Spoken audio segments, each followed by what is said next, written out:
It looked like an ordinary family portrait, until one unsettling detail changed everything. On a chilly January morning in 2025, Dr. Sarah Mitchell stood in her office at the National Museum of American History in Washington, D.C. She was unwrapping a mysterious package that had arrived 3 days earlier with no warning. As the museum's lead curator for 19th century social history, Sarah was used to receiving historic artifacts and documents. But this one was different. There was no return address, no background information, just a small handwritten card inside the package. It read, "This photograph has been hidden in my family for 150 years. It's time the truth was known." Inside the wrapping was a heavy, ornate mahogany frame, exactly the kind popular in the 1870s. Sarah carefully removed the final layer and uncovered the photo. It was large and remarkably well preserved, mounted on thick cardboard. A formal interior scene appeared in black and white. Sunlight streamed through tall windows, illuminating polished wooden floors and a patterned carpet. Around the room were simple but tasteful furnishings. But it was the people in the image that caught Sarah's attention and held it. 10 individuals were arranged with precise formality. In the back row, 5 men stood in a rigid line. They wore expensive dark suits with bow ties and patterned vests. Judging by their appearance, they ranged in age from late 20s to perhaps mid-50s. Their serious expressions and straight postures matched what was typical for early photography, when long exposure times required people to stay still. In front of them, 5 women knelt on the carpet. Their dresses were plain and light-colored, white or pale gray, with long sleeves and high necklines. Their hair was pulled back tightly. Unlike the men, the women's faces were lowered and partly hidden. Their hands rested in their laps, folded or clasped. They weren't just posed. They looked subdued. Sarah had seen thousands of historical photographs in her career. She knew that group portraits in the Victorian era often reflected strict social hierarchies. People were arranged by gender, age, and family status. But something about this photo felt different. Something was off. The gap between the standing men and kneeling women wasn't just about formality. It felt deliberate, almost like domination. She turned the photograph over and noticed an inscription in faded brown ink. The division, Woodfield Estate, Virginia, August 1870. The phrase division sent a chill down her spine.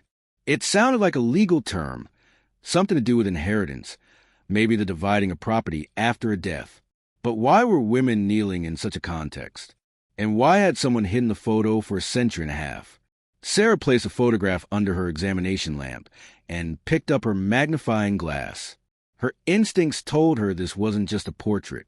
This was something far more serious, possibly something that had been intentionally hidden for generations. For the next several hours, she documented every part of the image. She took photos from multiple angles, studied the quality of the print, the style of the frame, the paper, the mounting. Everything pointed to it being an authentic photograph from the early 1870s, likely taken by a skilled professional. She began her closer inspection with the 5 men. The man on the far left appeared to be the oldest, maybe early 50s, with graying hair and a full beard, wearing a gold watch chain across his vest. The next 2 men looked younger and bore a resemblance that suggested they could be brothers. The 4th man was clean-shaven and looked to be in his late 20s. The 5th was slightly older, with a stern expression and sharp features. Their body language told its own story. Each stood with feet planted, one hand resting on a hip or in a pocket, the other at their side. Some even held papers. Their gaze met the camera directly. These were men who expected to be obeyed. Then Sarah turned her attention to the women kneeling before them. Examining them was more difficult. The quality of the photo and their bowed heads made it hard to see their faces. But as she looked closer, unsettling details began to emerge. The first woman on the left looked older than the others, possibly in her late 30s or early 40s. Her dress was made of rougher fabric, probably cotton or linen. Her hands were folded, but something looked off.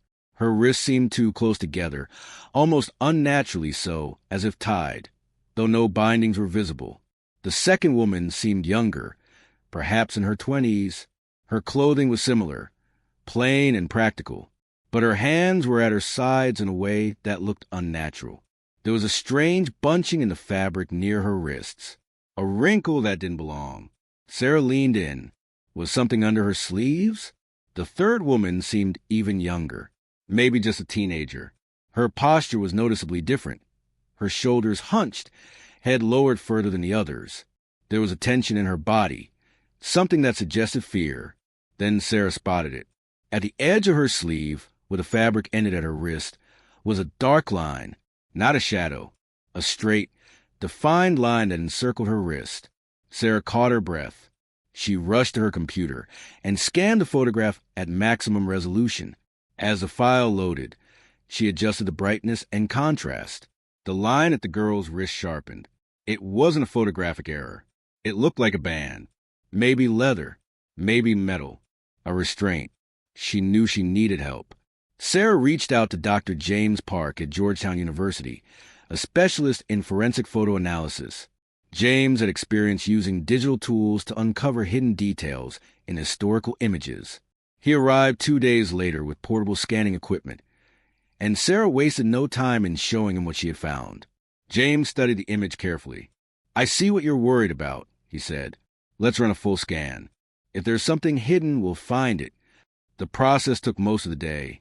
James used high-resolution imaging, infrared technology, and advanced contrast tools, methods that could reveal layers invisible to the eye. As each scan was completed, he loaded the files and began sorting through them. After hours of careful work, he called Sarah over. "You need to see this." On his screen were close-ups of the women's wrists and lower arms, enhanced, magnified, and crystal clear. All 5 women were wearing restraints. Under their long sleeves were the unmistakable outlines of shackles, thin metal bands that circled their wrists. Short chains connected the bands, allowing limited movement but nothing more. The women could place their hands in their laps, but they couldn't lift them freely. James zoomed in on the oldest woman's wrist. "You can even see the wear in the fabric," he pointed out. These restraints weren't just for this photo. They'd been worn for a while. He highlighted a faint discoloration on another woman's skin, possibly a scar or an abrasion from prolonged contact with metal. Sarah stared at the images in disbelief. "All 5?" she asked. James nodded. "And there's more." He brought up scans of the lower part of the image. Beneath the hems of the women's dresses, barely visible in the original, were more outlines. Shackles around their ankles. The chains were faint, but they were there. These women weren't just kneeling. They were bound at the wrists and ankles, positioned on display. Sarah spoke barely above a whisper. The division, the words on the back of the photo, now carried an unbearable weight. James looked at her and finished the thought. This isn't a family gathering. This is a record of property being divided. The truth hit hard. The photograph was dated August 1870. That's 5 years after the end of the Civil War. 5 years after the abolition of slavery. And yet here were 5 women, bound and displayed, transferred from one owner to another. This image had been hidden for 150 years. Now, it was telling a story no one was ever supposed to hear. And that was just the beginning. How could this have happened in 1870? That question hung in the air as Sarah stared at the photograph. James, now fully immersed in the technical side of the investigation, leaned in at her request. "Can you enhance the background?" she asked. "Anything on the walls or furniture. Anything that might tell us more about where this was taken, or who these people were." James nodded and got to work. After a few minutes of scanning and adjusting, he stopped and pointed to a section of the wall near one of the tall windows. "There's something here," he said. Using enhanced imaging, they could now make out a framed document hanging on the wall, something that would have been nearly invisible to the naked eye. James sharpened the image until some of the text became readable. "It's a deed," he said. "A property deed.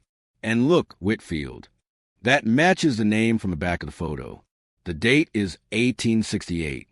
That single detail unlocked a path to the truth." Sarah immediately dove into historical records, looking into the Whitfield family and their estate in Virginia. What she uncovered painted a clear picture. The Whitfields had been one of the wealthiest plantation families in the region before, during, and after the Civil War. The estate covered over 3,000 acres, and before emancipation, it had held more than 200 enslaved people. The patriarch, Thomas Whitfield, had died in 1869. According to court documents, his estate had been passed down to his 5 sons, the same 5 men who now appear to be standing in that photograph. Records confirm that Thomas's will have been executed in August 1870, the same date printed on the back of the photo. The estate was enormous in value. Land, buildings, farming equipment, and a vague listing described simply as other holdings. But those words carried weight, because what Sarah found next was even more disturbing. Although the 13th Amendment had abolished slavery in 1865, enforcement was inconsistent, especially in rural areas like Virginia during Reconstruction. Former enslavers found legal loopholes and used state laws to continue controlling people's lives. Many newly freed individuals were trapped in systems like forced labor contracts, debt peonage, and convict leasing, slavery by another name. Virginia had been particularly resistant to change. Laws known as black codes were passed to limit the rights of formerly enslaved people, keeping them dependent on their former enslavers. Sarah discovered that the Whitfields had used such laws to their advantage. In the late 1860s, they'd been involved in several lawsuits over labor disputes. Documents showed that some of the estate's workers had tried to leave and build lives of their own, but the Whitfields used every tool available to stop them. Claims of unpaid debts, accusations of broken contracts, even criminal charges. All of it was used to keep people tied to the estate. Then Sarah found something that stopped her cold. An 1869 complaint filed with the Freedmen's Bureau by 5 women stated they were being held against their will on the Whitfield estate. They accused Thomas Whitfield and his sons of continuing to keep them in slavery-like conditions, using threats, violence, and legal pressure to stop them from leaving. The Bureau had investigated. An agent was sent in early 1870. His report claimed he found no wrongdoing, and that the women were working under legal contracts. The case was closed. But Sarah could read between the lines. Given the Whitfields' power and connections, it wasn't hard to imagine how the investigation had ended the way it did. The agent had likely been pressured, bribed, or simply chose not to challenge a prominent local family. The complaint was dismissed, and the women remained on the estate. Then, just a few months later, in August 1870, Thomas Whitfield's estate was officially divided. The photograph captured that exact moment. 5 men standing, 5 women kneeling, restrained, subdued, distributed. The image wasn't documenting a family memory. It was a record of property being divided. Sarah leaned back from her computer, shaken. This wasn't just a historical artifact. It was evidence, a visual record of an illegal continuation of slavery, hidden in plain sight for over 150 years. But who were the women? That became Sarah's next mission. She knew it would be difficult. The lives of enslaved and formerly enslaved people were often poorly recorded, names misspelled, ages guessed, identities stripped down to labor categories. But she had to try. She returned to the 1869 complaint. 5 women had filed it, and their names were listed. Rose, approximately 40. Hannah, about 25. Patience, the youngest, around 17. Ruth, about 30. Dina, estimated to be 28. 5 names, 5 ages, 5 women. Sarah felt a jolt of recognition. The ages matched the figures in the photograph. She was convinced these were the same women, photographed more than a year after they had tried to escape. Determined to learn more, she scoured estate records, journals, and local archives. Slowly, details began to surface. Rose, the eldest, had been born on the Whitfield estate around 1830. She had worked as a domestic servant in the main house for decades. Plantation records revealed she had 4 children between 1848 and 1862, but all of them were sold before the age of 10. The heartbreak was common. Families were often torn apart to keep enslaved people compliant and to maximize profits. Hannah, born around 1845, had worked the fields, primarily in tobacco. A note in an 1868 plantation journal mentioned that she had been disciplined for insolence. Sarah knew that phrase usually meant she had spoken up, pushed back in some way. The punishment, though not described, would likely have been harsh. Patience, only 17 at the time of the photograph, had a particularly tragic record. She was listed in the plantation birth registry as the daughter of a woman named Mary, who vanished from the records in 1854, likely sold or deceased.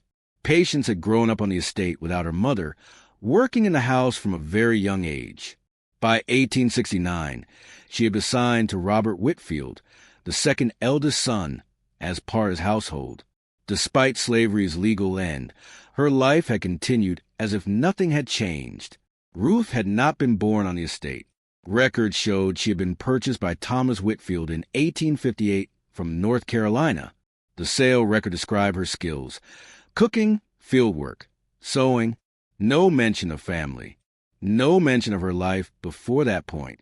Dina had arrived more recently, sometime in 1863, during the Civil War. Her origin wasn't clear. Sarah guessed she might have been displaced from another plantation, or perhaps captured while trying to escape during the chaos of the war. As Sarah pieced together each woman's story, she felt a growing anger. In every document, these women were treated like inventory. Their names appeared next to tools, crops, and livestock. Yet even through the cold language of ledgers and contracts, moments of their humanity still came through. Small acts of defiance, traces of family bonds, efforts to break free. Wanting to learn more about how the photograph had been taken, Sarah turned her attention to the photographer. A name embossed on the image led her to J. Morrison, a well-known portrait photographer in Richmond during the 1860s and 1870s. She contacted the Virginia Historical Society, which housed some of Morrison's papers. Among his records were appointment books and letters. Sarah requested access to the 1870 documents. And there it was, a single line in Morrison's ledger for August 14, 1870. Whitfield Estate, Formal Commission, Division Ceremony. This wasn't just a family photo. It had been a planned commission, a documented moment in which human lives were being distributed among heirs. But the most disturbing discovery came from a letter in Morrison's file. It was from Charles Whitfield, the eldest son. In July 1870, he had written to Morrison, "We require a formal portrait to document the division of our father's estate among his 5 sons. The photograph should show the 5 of us in positions of authority and should include the 5 house servants who are being assigned to our respective households as part of the settlement. The servants should be positioned appropriately to show the proper hierarchy and their status as assets being divided." Sarah's hands trembled as she read those words. The cold, detached language. Servants. Assets. Hierarchy. These weren't just people to the Whitfields. They were inheritance. Proof of legacy. Measured. Displayed. Documented. The photograph had never been about memory. It had been about ownership. And someone 150 years later had finally decided the world deserved to see it. The letter confirmed it. The photograph wasn't just a family portrait. It was a deliberate record of 5 women being divided like property. A legal contract from 1870 listed each woman, Rose, Hannah, Patience, Ruth, and Dina, and assigned her to a Whitfield son for 20 years of unpaid labor, enforced by threats and punishment. It was slavery in everything but name. 5 years after emancipation, Sarah traced their stories. Rose disappeared from records. Hannah remained listed as a servant into the 1880s. But Patience, the youngest, filed a court complaint in 1887, declaring she had been held against her will for 17 years. The judge ruled against her. In 1888, Patience vanished. Robert Whitfield filed a reward notice. She was never found. She had escaped. Sarah later connected with Patience's descendant, Jennifer Washington. Patience had reached Philadelphia, married, raised children, and wrote a short memoir. In it, she recalled the photograph. "We wore chains beneath our dresses. I vowed that day I would not remain their property." The photograph, meant to show dominance, now told a different story. Through research, exhibits, and testimony, it became a memorial, not just to suffering, but to survival. Justice delayed, but not denied.